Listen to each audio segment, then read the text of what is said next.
Tire. I'm Josh, and today we have a big dog pit bull chopper, and we got this through I don't even know how you'd say it, but it was just a series of events that happened, and just a testament of how you gotta put yourself out there to get the deal sometimes. So basically, we got this bike for $250. Went down to Wichita, found this old Sea Ray Weekender. Look, I had him down to 500 before we even got there, right there.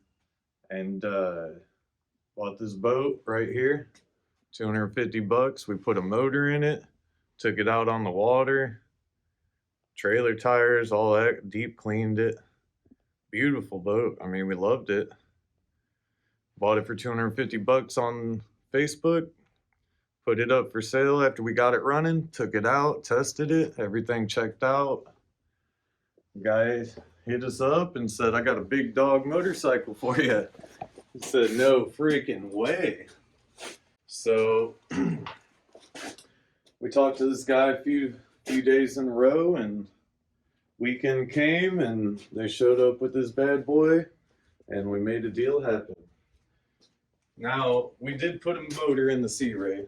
You heard me say that. We went to the scrapyard, got a motor for 400 bucks, spent like a week putting that thing in. It was tedious, it was hard.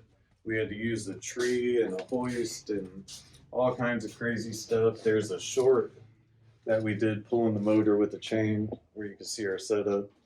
Basically, super happy with the deal. We got this thing posted for 12,000. It's beautiful. I mean, it's like a mix between art and a watch. And all my friends will tell you, I am not a Harley cruiser guy. I'd ride that pit bike over this chopper any day. That's just, I have fun on that. I want to crash. I want to do wheelies. I want to have fun. Riding this thing, quite ridiculous, honestly. So with your feet being forward, and that tire being way out there, you lose all handling whatsoever. There's so much understeer just going through a parking lot.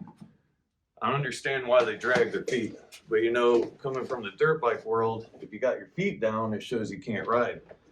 You don't touch. You keep your feet on the pegs all the time. And you try and do that with this thing, it's a little tricky. It's a whole different experience. And then it's got this 107 beefed up motor and this huge tire all sticky. You go to hit it, the only thing holding you on is your arms.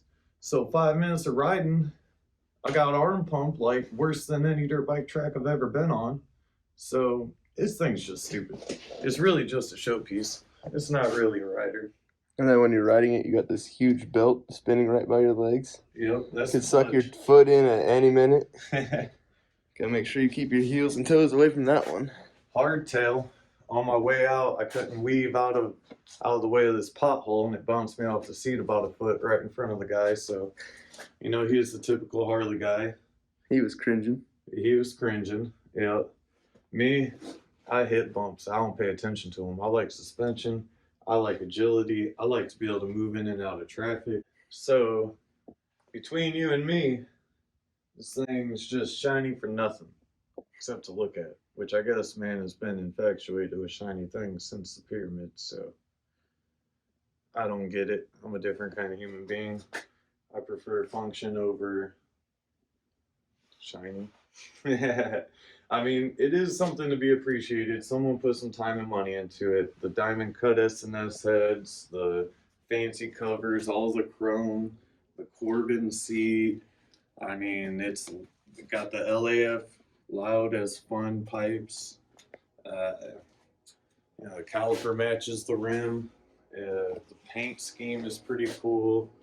Every time I walk in the shop, it is the one thing I look at that's like pops. But at the end of the day, it's not really worth it to me. I'd rather go ride instead of sit here and look at something. Not my cup of tea.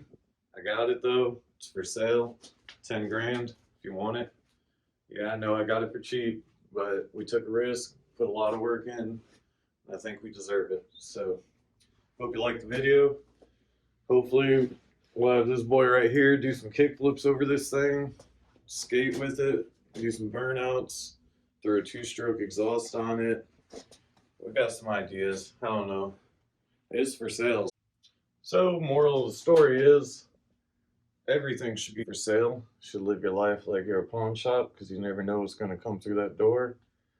I don't know how we do it, but I've done it time and time again. The last couple big ones, for instance, I did a DT 250 or something like that, old Yamaha motorcycle I got for 300 bucks. Traded it for a Turbo IS 300 with 80,000 miles on it. Ended up taking the turbo off, selling that car for 8 grand. Got a side by side for 3 grand, traded it for a camper, sold the camper for 14 grand. I mean, you're never gonna come up if you don't invest your money, if you don't try, if you don't put yourself out there. Everything's for sale. And if it's not, you're just a slave and you're always gonna be working and your retirement's gonna be wet. So, y'all should try. Simple as that. Ball tire out.